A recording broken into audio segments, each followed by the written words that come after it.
আমি চাইলে তোমার জীবন থেকে অনেক আগেই সরে যেতে পারতাম, কিন্তু তোমাকে ভুলে যাওয়ার মতো পাথর হৃদয় আমার নেই।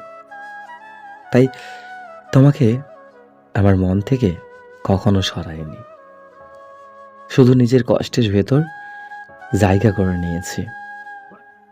প্রতিটা শূন্যতার মাঝেও রেখে দিয়েছি তোমার অস্তিত্ব। তুমি সুখে আছো কি না জানি না, কিন্তু আমি আজও তোমার জন্য প্রতিদিন অল্প অল্প করে ভেঙে পড়ছি, অল্প অল্প করে মরে যাচ্ছি। ভাগ্য তোমাকে আমার কাছ থেকে দূরে নিয়ে গেছে ঠিকই, কিন্তু তোমাকে আমার ভেতর থেকে মুছে ফেলতে পারেনি।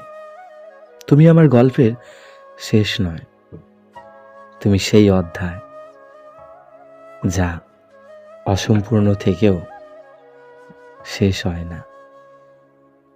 তুমি আমার বুকের ভেতর পূর্ণতা,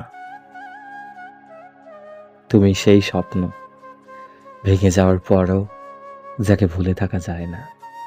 তুমি নেই, তবুও তুমি আছো আমার প্রতিটা ভাঙনের মধ্যে, আমার প্রতিটা নিঃশ্বাসের শেষ দিন পর্যন্ত তুমিই থাকবে।